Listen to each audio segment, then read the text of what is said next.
안녕하십니까? 넷째 날 4월 10일 수요일입니다. 하나님께서 우리들에게 이웃을 주신 것은 그 이웃들과 함께 구원의 기쁨을 누리게 하기 위해서입니다. 하나님께서는 우리들에게 가난한 사람들을 소개하셨다면 그 사람들을 통해서 하나님께서 놀라운 일들을 이루어 가실 것이기에 함께 협력하라고 우리들을 부르시는 초청일 것입니다. 우리의 삶을 어떤 방식으로 어떻게 살아가야 할지는 매일 주님 앞에 나아가는 모든 사람들이 그분께로부터 답을 얻기 위해 기다릴 때 답이 주어질 것입니다. 하나님의 놀라우신 섭리가 우리들의 삶을 이끄실 것이고요. 그 삶은 우리로 하여금 복된 삶을 살게 할 것입니다. 우리 오늘 그런 모든 것들의 한 부분인 우리의 삶과 우리 주위를 돌아볼 수 있는 기회를 갖게 되기를 바랍니다. 우리 함께 기도드리고 시작하겠습니다. 저희들을 사랑하시는 아버지 하나님, 주님께서 저희들을 붙드시고 인도하셔서 주님을 바라보게 하시고 온전히 주의 거룩하심을 저희들의 삶을 통하여 경험할 수 있도록 인도하시니 감사합니다. 주님, 저희들 연약하지만 주님을 바라보게 하시고 주님과 함께 하게 하여 주셔서 저희들로 하여금 주님을 따라가고 주님의 말씀에 순종하는 삶을 살아갈 수 있도록 도와주시옵소서. 무엇보다도 우리 주변에 있는 사람들에게 관심을 가질 수 있도록 도와주시고 필요와 도움의 손길을 무시하지 않도록 인도하여 주시며 저희들이 할 수 있는 범위 내에서 최선을 다해 도울 수 있도록 도와주시고 주님께 간구하고 요청함으로 더 큰 능력을 맛볼 수 있는 기회를 갖게 하여 주시옵소서. 아버지 하나님, 오늘도 주님 앞에 간절한 마음으로 나오는 주의 사랑하는 자녀들을 긍휼히 여겨주시고 그들로 하여금 주님을 인하여 문제가 해결되고 또 도움을 받고 온전한 기쁨과 감사가 넘치는 기회가 되게 하여 주시옵기를 간절히 소망합니다. 주님, 말씀을 시작하는 시간입니다. 주님께서 저희 마음과 생각을 주장하시고 오직 주님의 거룩하신 은혜를 경험하는 귀한 시간 되게 역사하여 주시옵기를 저희들을 사랑하시며 언제나 함께 하시는 우리 주님 예수 그리스도의 이름으로 감사하며 기도드립니다. 아멘. 기억절입니다. 함께 외우시겠습니다. 두려워하지 말라. 내가 너와 함께 함이라. 놀라지 말라. 나는 내 하나님이 됨이라. 내가 너를 굳세게 하리라. 참으로 너를 도와주리라. 참으로 나의 의로운 오른손으로 너를 붙들리라. 오늘은 지역사회를 보살핌 함께 살펴보겠습니다. 초기 기독교 교회는 복음을 전했을 뿐만 아니라 복음대로 살았기 때문에 성장했습니다. 신자들은 온 갈릴리에 두루 다니시면서 가르치시고 복음을 전하시고 백성 중에 모든 병과 모든 약한 것을 고치신 그리스도의 사역을 모범으로 삼았던 것입니다. 예수님은 깊은 관심으로 사람을 대하셨고요. 초기 신약시대의 교회도 같은 연민을 나타냈습니다. 사람의 필요를 채워주는 이타적인 사랑과 헌신이 성령의 능력으로 복음의 기쁜 소식을 전하는 것과 함께하여 초기 기독교 교회는 세상에 큰 영향을 끼쳤던 것입니다. 사도행전에 기록된 모습들을 살펴봅니다. 믿는 사람이 다 함께 있어 모든 물건을 서로 통용하고 또 재산과 소유를 팔아 각 사람의 필요를 따라 나누어주며 날마다 마음을 같이하여 성전에 모이기를 힘쓰고 집에서 떡을 떼며 기쁨과 순전한 마음으로 음식을 먹고 하나님을 찬미하며 또 온 백성에게 칭송을 받으니 주께서 구원받는 사람을 날마다 더하게 하시니라.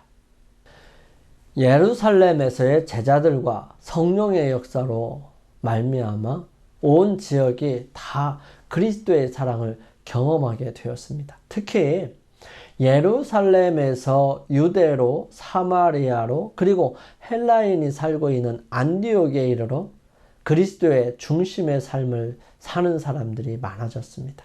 이러한 부분을 사도행전은 기록합니다. 직접 제자들과 같이 계심으로 축복을 주셨던 그분의 지상 봉사 기간에 일어났던 사건들을 계속해서 자세히 열거했습니다. 끈기 있게 복음을 전하는 예수님의 제자들과 성령의 부르심을 받은 사람들은 그분의 가르침과 병 고치는 이적을 강론했습니다. 떨리는 입술과 눈물 어린 눈으로 그들은 동산에서 그리스도의 고민, 배반당하심, 신문, 그리고 처형, 원수들이 그렇게 그분께 가한 모욕적인 처사와 고문을 참으신 그 인내와 겸손, 그리고 당신을 핍박하는 자들을 위하여 기도하신 하나님의 동정에 대하여 말하였습니다. 그분의 부활과 승천, 그리고 타락한 인류를 위한 중보자로서 하늘에서의 그분의 사업 등은 그들이 명상하기를 좋아하는 주제들이었습니다.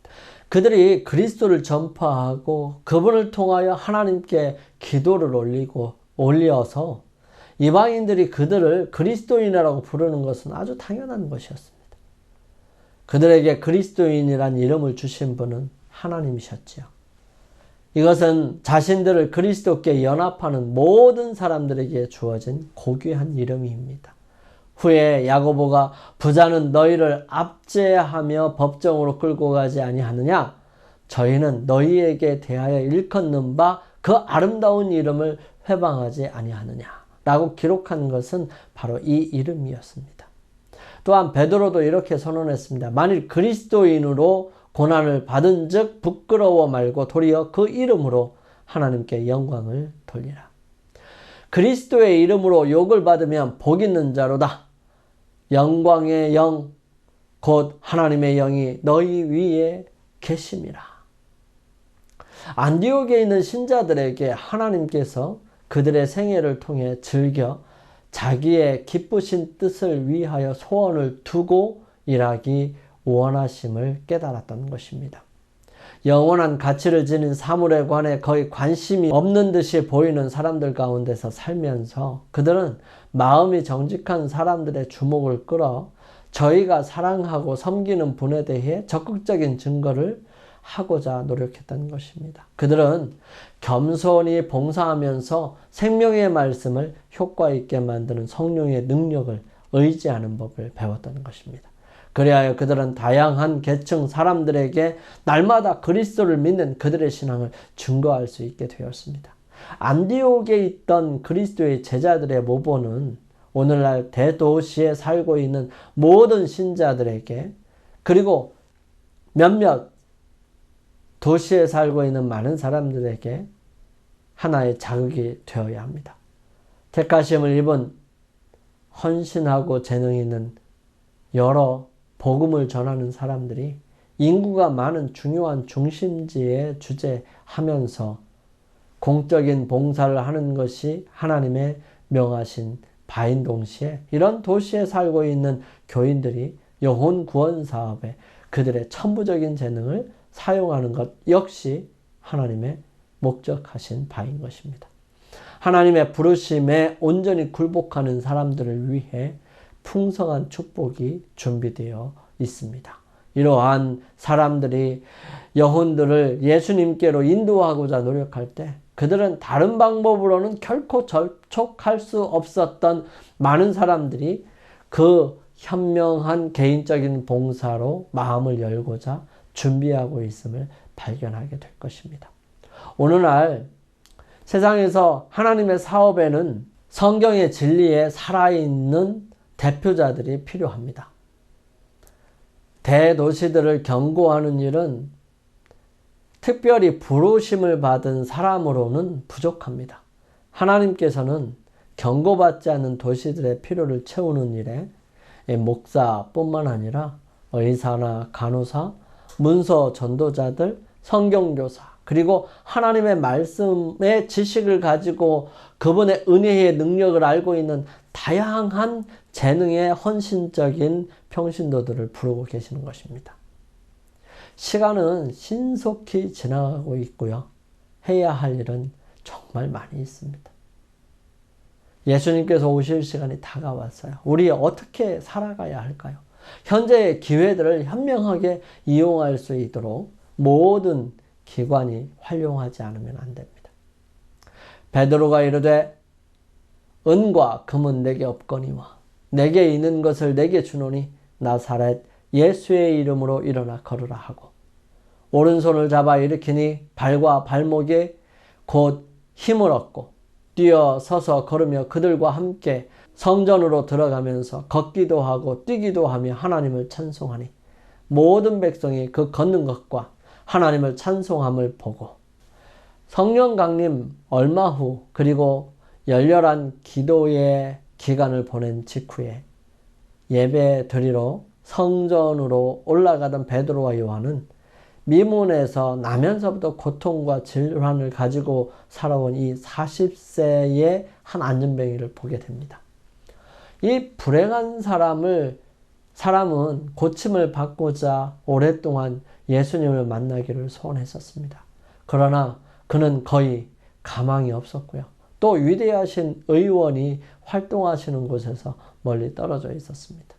마침내 그의 호소로 친구들이 그를 성전 문에 데려다 주었지만 그곳에 도착했을 때는 이미 그의 소망의 중심이었던 그분이 잔인하게 처형당하셨다는 사실을 알게 되었습니다. 그의 실망은 그가 얼마나 오랫동안 예수의 고침을 받고자 열렬히 고대했는지를 아는 사람의 동정을 불러일으켰고요. 날마다 그들은 그를 성전으로 데려다 주었습니다. 그리하여 지나가는 사람들이 그를 불쌍히 여겨 그의 궁핍함을 채워줄 돈을 낼 수 있도록 해 주었습니다. 이 베드로와 요한이 지나갈 때에 그는 동냥을 하였습니다.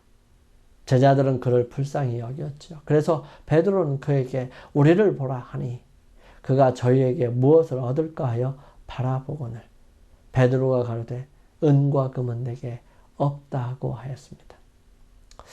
베드로가 아무것도 없다고 하자 안전뱅이의 얼굴은 낙담의 빛으로 역력했을 것입니다. 그러나 사도가 계속해요 말합니다. 내게 있는 것으로 내게 주노니 곧 나사렛 예수의 이름으로 걸으라 말할 때에 그의 얼굴은 희망으로 빛나게 되었습니다. 이 오른손을 잡아 일으켜 세워주니까 발과 발목에 곧 힘을 얻고 뛰고 서서 걸으며 그들과 함께 성전으로 들어갔다고 기록합니다. 나은 사람이 베드로와 요한을 붙잡으니 모든 사람이 크게 놀라며 달려나가서 이 솔로몬의 행각이라고 하는 이 행각에 모여들었습니다. 많은 사람들이 그 말을 듣기를 원했죠. 그들은 제자들이 예수께서 행하셨던 것과 유사한 이적을 행할 수 있다는 사실에 아주 놀랐습니다. 그리고 40년 동안 가망이 없던 그 안전뱅이가 이제 사지가 온전케 되어 고통을 면하고 예수를 믿으며 행복해 하고 있었습니다. 이 제자들이 백성들의 놀람을 보았을 때 베드로는 이 일을 왜 기이하게 여기느냐? 우리 개인의 권능과 경건으로 이 사람을 걷게 한 것처럼 왜 우리를 주목하느냐 하고 그 치료는 하나님이 죽은 자 가운데서 살리신 나사렛 예수의 이름과 공로를 통하여 이루어진 것임을 확실히 증거합니다. 사도는 그 이름을 믿음으로 그 이름이 너희가 보고 아는 이 사람을 성하게 하였나니 예수로 말미암아 난 믿음이 너희 모든 사람 앞에서 이같이 완전히 낫게 하였느니라 라고 선언하였던 것입니다. 그때의 제자가 더 많아졌는데 헬라파 유대인들이 자기의 과부들이 매일의 구제에 빠짐으로 히브리파 사람을 원망하니 12사도가 모든 제자를 불러 이르되 우리가 하나님의 말씀을 제쳐놓고 접대를 일삼는 것이 마땅하지 아니하니 형제들아 너희 가운데서 성령과 지혜가 충만하여 칭찬받는 사람 7을 택하라. 우리가 이 일을 그들에게 맡기고 우리는 오로지 기도하는 일과 말씀 사역에 힘쓰리라 하니 온 무리가 이 말을 기뻐하여 믿음과 성령이 충만한 사람 스데반과 또 빌립과 브로고로와 나가노르와 디몬과 밤에 나와 유대교에 입교했던 안디옥 사람 니골라를 택하여 사도 앞에 세우니 사도들이 기도하고 그들에게 안수하니라. 하나님의 말씀이 점점 왕성하여 예루살렘에 있는 제자의 수가 더 심히 많아지고 허다한 제사장의 무리도 이도에 복종하니라. 그들은 그리스도의 모본을 따랐습니다. 그리스도 교회는 지상에 있는 그분의 몸이었기에 교회 역시 초기부터 상처받고 부서진 인류를 향한 그리스도의 희생적인 사랑과 관심을 나타냈던 것입니다. 이 신자들은 그리스도의 사랑을 보여주는 산표본이었어요. 우주에서 벌어지는 대쟁투 가운데 마귀는 인류 안에 있는 하나님의 형상을 훼손하고자 합니다. 즉 사랑을 나타내지 못하도록 하는 거예요. 이기적인 마음을 품게 해서 말이죠. 복음의 사명은 인류 안에 있는 하나님의 형상을 회복하는 것입니다. 이 회복에는 육체적, 정신적, 정서적, 영적 치유가 포함되죠. 요한복음 10장 10절에서 예수님은 우리 각 사람을 향한 하나님의 계획을 보여주셨습니다. 도둑이 오는 것은 도둑질하고 죽이고 멸망시키려는 것뿐이요 내가 온 것은 양으로 생명을 얻게 하고 더 풍성히 얻게 하려는 것이라. 주님은 우리의 육체가 건강하고 마음이 깨어 있으며 정서가 안정되고 영적으로 온전하기를 원하십니다. 이는 주님이 약속하신 재림에 비추어 볼 때 더욱 그렇습니다. 이 세상은 엄청난 위기에 직면해 왔습니다. 마태복음 24장과 누가복음 21장에 나오는 예수님의 예언은 그분의 재림 전에 지구에 닥칠 재앙을 예고합니다. 그리스도께서 치유하시는 은혜로 우리를 도와주실 때 우리도 그리스도의 손길을 가지고 다른 이들을 만져주어서 그들도 온전해질 수 있기를 갈망할 것입니다. 예수님은 그분의 사랑으로 다른 사람들을 감동시키는 그리스도의 대사로서 우리를 무너진 세상에 보내셨던 것입니다. 초기 교회의 특징은 그리스도인들이 서로를 사랑하고 공동체를 돌보는 사랑에서 잘 나타났던 것입니다. 초기 교회는 복음대로 살았기 때문에 성장했어요. 교회는 상처받고 부서진 인류를 향한 그리스도의 희생적인 사랑과 관심을 보여주는 산표본이었던 것입니다. 영감의 교훈입니다. 복음 확산에 뿌리는 관대함. 이기심이 없는 너그러움은 초기 교회를 기쁨에 넘치게 하였다. 이는 신자들이 저희의 노력이 흑암 중에 있는 사람들에게 복음의 기별을 전하도록 돕고 있다는 것을 안 까닭이었다. 그들의 자비심은 그들이 하나님의 은혜를 헛되이 받지 아니하였다는 사실을 증거하였다. 성령으로 인한 성화가 아니고는 무엇이 이와 같은 관대함을 가져오게 할 수 있었겠는가? 신자들과 신자 아닌 다른 사람들의 안목에 이것은 큰 은혜의 이적이었다. 우리 함께 기도드리겠습니다.